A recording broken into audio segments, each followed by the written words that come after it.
Greetings, fellow pipe smokers. Welcome to another pipe talk. We recently, uh, so recently had a discussion about what is a real pipe maker, who is a pipe maker. Let's talk about who is a true pipe collector.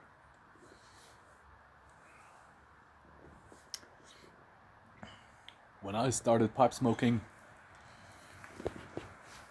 I purchased whatever pipe appealed to me and the pipes I could afford without taking another look at it, a second thought, giving it a second thought, sorry. And I quickly had quite a collection, but can you truly call it a collection if you just amass pipes? Shortly I started pipe smoking, a friend of mine started as well, and he rather purchased the classic shapes, smooth pipes, straight grain and all that, while I preferred the fancy ones with original shapes.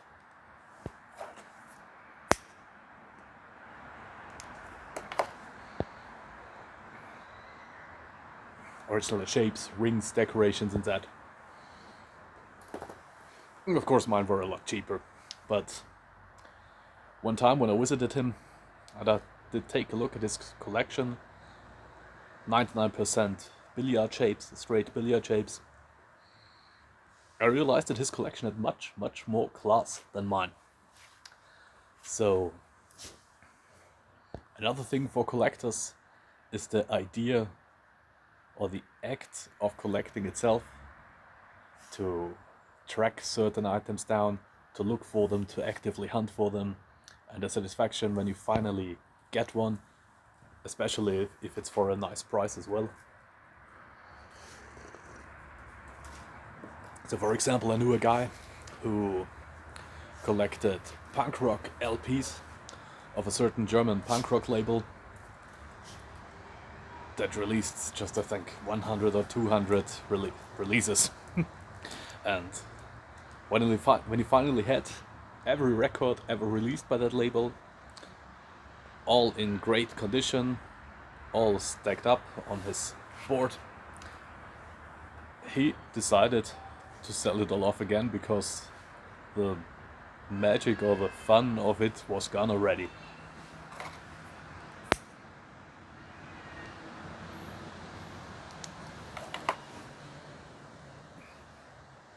I mean, of course, feel free as you do purchase any pipe you want to have if you can afford it, of course. But the pipe smoking world, the pipe smoking habit, the hobby is so big and offers something for everyone. There's a lot of niches for collectors to go to center their collection about. I think a collection should have a theme or topic to follow. So yeah, what could you look for? For example, highly collectible are pipes by the great Danish pipe makers from the 60s, 70s, 80s, probably 90s, the big names, to have a pipe of each big name from there. Another idea is, if a new series comes out, to get every pipe of that series, every shape there is. For example, the latest Peterson collection.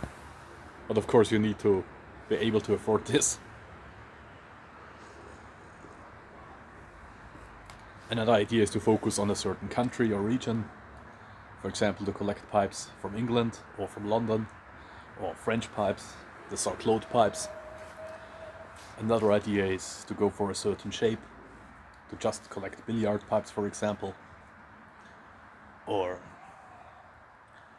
to have a collection through the ages of a certain company, which is difficult because most companies, it's hard to tell when which pipe was made.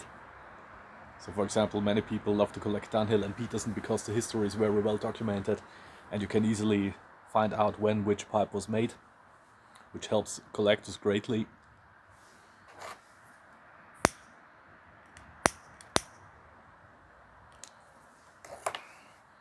Yeah, you could collect pipes from a certain time period. So for example, people do collect pipes from before 1900.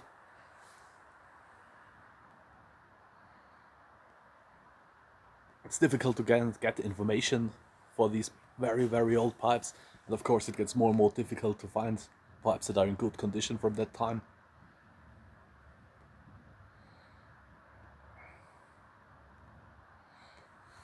I, for example, prefer vintage pipes because they have, for no peculiar reason, much more appeal to me.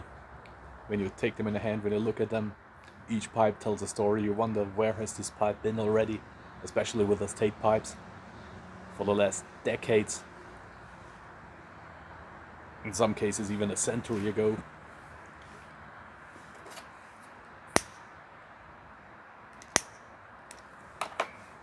So am I a pipe collector? I would say no, because I still purchase the pipes that I do like, that are available, that I can afford. I'm not heading for certain brands or shapes or anything. I prefer vintage pipes, and interesting enough, I prefer the old basket pipes. The cheap factory pipes that still can be found here and there, they have the most appeal to me for whatever reason. You can show me the most beautiful Dunhill. I appreciate the craftsmanship, the grain and all, but yet I would grab for the basket pipe.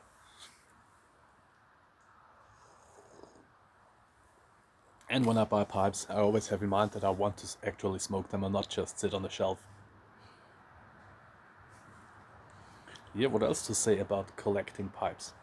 Many people also have the resale value in mind. For example, my basket pipes won't have any resale value, but if you collect old Dunhills, Jerrytons, whatever, it's sure that they are more worth in about 10 years if you take care of them.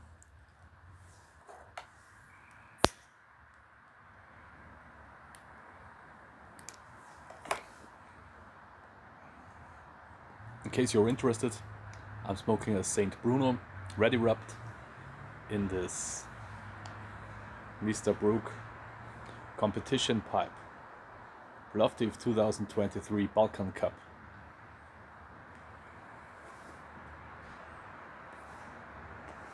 You see our dog standing guard behind me.